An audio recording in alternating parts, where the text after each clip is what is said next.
Parcoursup peut être stressant pour de multiples raisons. L'une d'entre elles est évidemment la construction de son dossier, avec notamment la rédaction de la lettre de motivation. Il faut compter une lettre de motivation par vœu et c'est important de toutes les rédiger avec la même intention car c'est un critère crucial. Avoir un bon, voire un excellent dossier aujourd'hui ne suffit plus. Pour certaines formations, la lettre de motivation a même plus de poids. Seulement, peut-être que comme moi quand j'étais au lycée, rédiger une lettre de motivation n'est pas forcément évident pour toi. C'est pourquoi dans cette vidéo, on va voir ensemble 9 points clés pour réussir sa lettre de motivation, mais encore mieux, on va en rédiger une ensemble. De plus, tout au long de cette vidéo, nous te donnerons plusieurs exemples afin que tu puisses rédiger ta lettre de motivation en toute autonomie, que tu veuilles aller en droit, en école de commerce, en art ou que sais-je.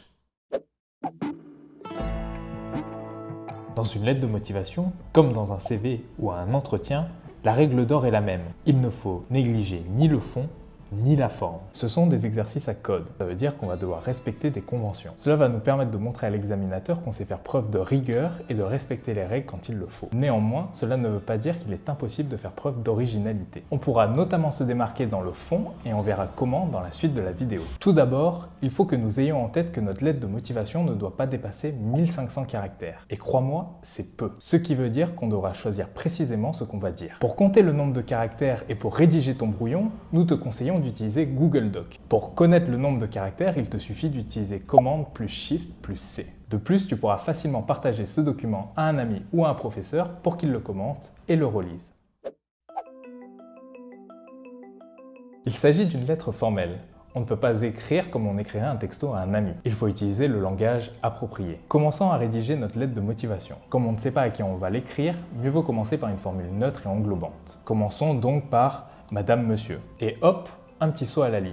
Même si 1500 caractères c'est court, pense à aérer ton texte. Ça va rendre ta lettre de motivation beaucoup plus lisible et agréable à lire. C'est d'ailleurs la première chose que va voir l'examinateur avant même de commencer la lecture. Maintenant, avant de nous lancer dans la rédaction, réfléchissons un petit peu à ce que l'on va écrire. Il est temps de construire un plan. L'objectif d'une lettre de motivation est d'être retenu. Pour cela, on va devoir convaincre le lecteur qu'on est le candidat idéal. Quels éléments pourrions-nous mettre en avant ? Premièrement, nous pourrions expliquer pourquoi nous postulons à cette formation. Qu'est-ce qui nous intéresse et pourquoi ça nous intéresse? Deuxièmement, nous pourrions dire pourquoi nous sommes un candidat intéressant. C'est dans ce paragraphe qu'on va parler de nous. On va montrer 1. Notre réflexion et 2. Pourquoi notre projet est cohérent. Enfin, pour terminer, que pourrions-nous dire de plus? Eh bien, cette formation, comme la plupart des formations, est probablement dispensée dans plusieurs établissements. Ainsi, nous pourrions essayer de justifier pourquoi notre choix se porte sur cet établissement en particulier. Notre plan sera donc le suivant. 1. Pourquoi cette formation? 2. Pourquoi sommes-nous un bon candidat? Et 3. Pourquoi cet établissement? Pour continuer, nous allons prendre l'exemple d'un élève qui souhaiterait intégrer un DNMAD en ébénisterie à l'école Boulle, une école d'art appliqué. Il s'agit d'une formation sélective où la lettre de motivation est un critère essentiel. Lorsqu'on ne sait pas par où commencer, le plus simple est d'introduire sa demande en commençant par « Je sollicite votre attention pour vous présenter ma candidature à ».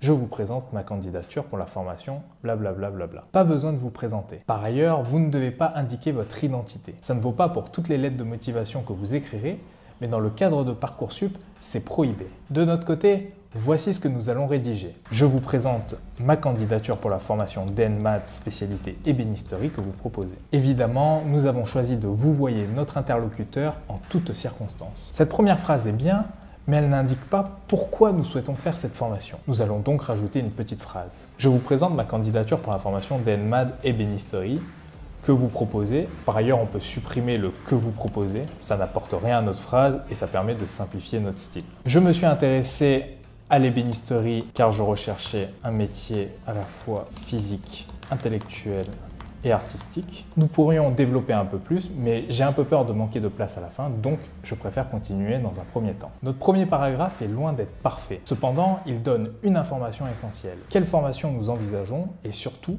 pourquoi nous envisageons cette formation. Si vous vous sentez à l'aise, vous pouvez introduire votre lettre de motivation par une anecdote ou une histoire. Cela permet à la fois de capter l'attention de votre lecteur et de montrer des éléments de votre personnalité. Le seul problème, c'est qu'il faut qu'elle tienne en quelques phrases seulement. Avec l'ébénisterie, nous pourrions dire par exemple « J'ai découvert l'ébénisterie par le biais de la menuiserie lors de mon stage de 3e dans l'atelier d'Olivier Verdier, un menuisier passionné à son compte.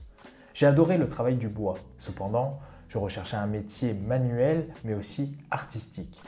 Sous les conseils de Monsieur Verdier, je me suis intéressé au métier d'ébéniste. C'est pourquoi aujourd'hui, j'aimerais intégrer votre DNMAD ébénisterie. » Prenons un tout autre exemple. Imaginons que tu aies envie de postuler à une fac de droit. Voici ce que nous pourrions dire. J'ai découvert le droit par le biais de mes cours de latin. Je crois fondamentalement que le droit est un pilier de notre société. Il permet à la fois la coopération entre chaque membre et la liberté de chacun. En terminale, les cours de philosophie, notamment les chapitres sur la liberté et la justice et l'option droit et enjeux du monde contemporain, ont confirmé ma volonté de faire une licence de droit. Voilà pour le premier paragraphe. Option 1, tu introduis simplement ta candidature et expliques pourquoi tu as choisi cette formation.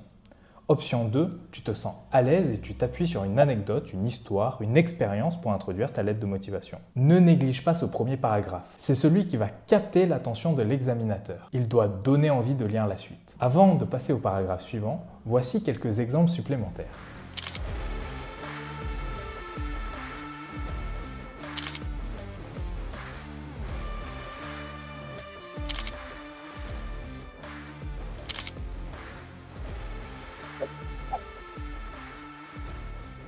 Dans ce deuxième paragraphe, nous allons essayer de démontrer que nous sommes le candidat idéal pour cette formation. Pour cela, mon conseil, et il vaut pour toutes les autres formations, renseigne-toi sur les attendus et essaye de rechercher au sein de tes expériences les arguments que tu pourrais mettre en avant. Reprenons notre exemple sur l'ébénisterie. Quels sont les attendus de la formation? Il cherche quelqu'un de créatif, innovant, astucieux, rigoureux, méthodique, organisé et autonome. Il cherche quelqu'un en phase avec les nouvelles technologies, quelqu'un avec un esprit de synthèse, quelqu'un avec des compétences en matière d'expression écrite et orale, et de plus, on remarque à la fin qu'il demande un book. Évidemment, il n'est pas possible de répondre à toutes les demandes. Cela ne veut pas dire qu'il ne faut pas postuler. Ce qu'il faut, c'est identifier les savoirs, les savoir-faire, les savoir-être que nous possédons et que nous pourrions justifier par un exemple. Commençons à rédiger notre deuxième paragraphe afin d'y voir plus clair.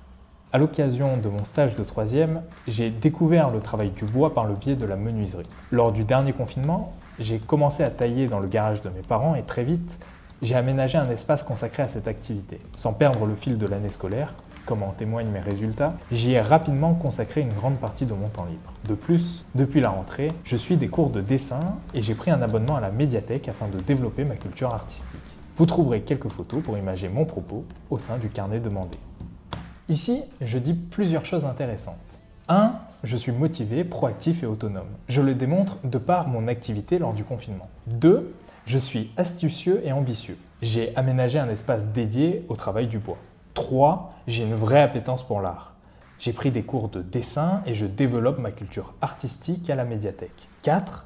Je suis organisé et rigoureux. Malgré toutes mes activités parallèles, je ne délaisse pas mes cours. Il y a 2 conseils importants à retenir ici. 1. Il faut personnaliser cette partie en fonction de la formation et de l'établissement. 2. Il faut justifier ce que tu énonces par des exemples, par des expériences personnelles. Cette justification peut venir de presque n'importe quelle partie de ta vie, de ton expérience scolaire, professionnelle, de stage, de bénévolat ou même de ton expérience familiale. Ça ne suffit pas par exemple de dire que tu es autonome, tu dois le justifier. Et si tu l'es vraiment, tu trouveras forcément un exemple. Ça peut être aussi bête que le fait d'apprendre un instrument de musique en autodidacte. Ou encore parce que de ta naissance à tes 15 ans, tes parents travaillaient de nuit. Un exemple donne de la consistance à ton propos. Et en parlant d'exemples, en voici 5 supplémentaires.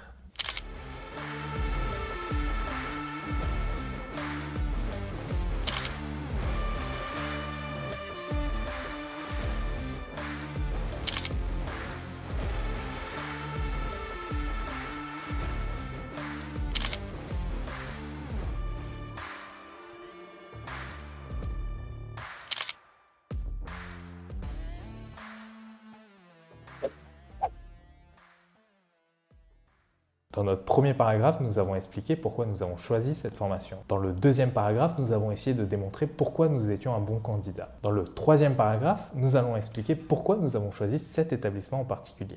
Dans l'optique de me spécialiser dans cette discipline, je souhaiterais être admis dans votre DNMAD ébénisterie. Cela me permettrait d'étendre mes compétences pratiques et de consolider mes connaissances en humanité et en culture des arts. Là, on fait quelque chose d'intéressant.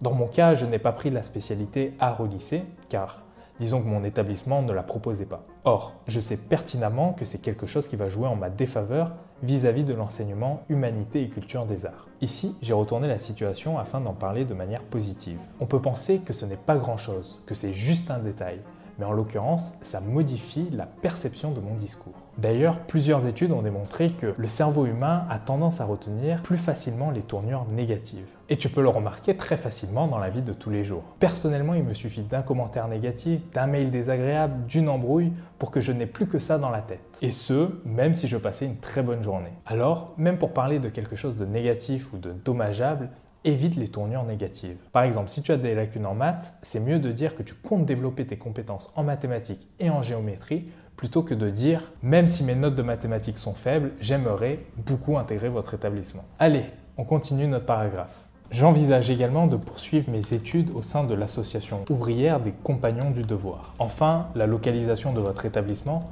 m'empêchera de multiplier les dépenses et me permettra de poursuivre mon engagement bénévole en tant qu'apprenti ébéniste au sein de l'association des ébénistes de Fontainebleau. Ici, un nouveau conseil. N'hésite pas à te projeter dans la dernière partie. Si tu as une idée de ton parcours futur, ça peut être avantageux de le mentionner. Même si ton projet est approximatif, ce n'est pas grave. Tu ne scelles pas ton destin en le mentionnant. Au contraire, ça montre à l'établissement que ton projet n'est pas seulement motivé par des centres d'intérêt, mais aussi par un projet professionnel ou un projet d'études. Si tu n'as pas encore fait ce travail préliminaire, pas de panique. Tu as le temps de te renseigner sur les formations et les établissements pour te donner une vision plus globale et savoir ce vers quoi telle ou telle étude pourront te mener. Tu n'es pas obligé de te projeter sur 10 ou 20 ans. Mais si tu as déjà une idée des domaines, des formations et des métiers qui t'intéressent, cela suffit pour le mentionner afin de donner du crédit à ton projet. Avant de passer à la suite, comme d'habitude, voici quelques exemples supplémentaires.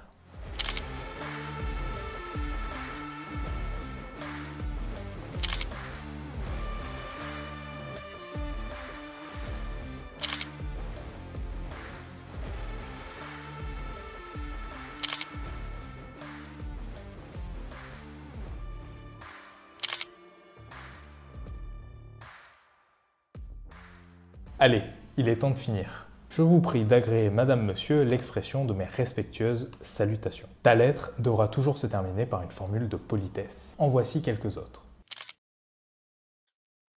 Et maintenant, que nous reste-t-il? La relecture. Tout à fait. Voici mon dernier conseil et peut-être le plus important. Prends le temps de te relire et de laisser reposer ta lettre de motivation. Je pense qu'on a dû suffisamment te le rabâcher. Mais là, on ne parle pas d'un devoir maison ou d'une simple dissertation. On parle de quelque chose qui sera déterminant pour ton futur. Laisser traîner une erreur de mise en page, d'orthographe ou de grammaire est la pire chose qui pourrait t'arriver. Alors relis-toi plusieurs fois, sollicite tes amis, tes proches pour te relire et reviens-y quelques jours plus tard, voir si tu n'as rien oublié et si elle te convient toujours autant. L'idée n'est pas de l'effacer ou de la recommencer 50 fois. L'idée est simplement d'être sûr de sa forme et de son fond pour que tu n'aies pas de regrets au moment de l'envoyer. D'ailleurs, en parlant de relecture, si tu as besoin d'aide, nous avons créé un serveur Discord dédié à l'orientation où tu peux solliciter des membres pour qu'ils puissent t'aider. Le lien est dans la description. Voici un petit récapitulatif des conseils qu'on a vus ensemble. 1. La structure. 1500 caractères, pas un de plus. Et pense à sauter des lignes afin d'aérer ton texte. 2. Un langage et un lexique appropriés. 3. N'oublie pas de faire un plan avant de commencer à rédiger. 4. Pour personnaliser ton texte, fais des recherches sur les attendus de la formation et trouve des expériences personnelles pour imager tes arguments. 5. Personnalise chaque lettre de motivation en fonction de la formation et de l'établissement. 6. N'oublie pas de mettre des exemples. 7. Parle de manière positive. 8. Dans le dernier paragraphe, n'hésite pas à te projeter afin de donner de la consistance à ton projet. 9. Relis-toi et laisse la lettre reposer. Dans la description, nous t'avons mis tous les exemples que tu as vus dans cette vidéo. Nous avons rédigé 5 lettres de motivation adaptées à Parcoursup. Il y en a pour tous les goûts. École d'ingénieur, fac de droit, école d'art, école de commerce. Tu trouveras tout ce qui t'intéresse dans la description. De plus, on a fait un tableau récapitulatif avec plein d'idées, d'arguments que tu peux mettre en avant dans ta lettre de motivation. N'hésite pas à la regarder, à l'imprimer, à t'en inspirer. Merci et à bientôt.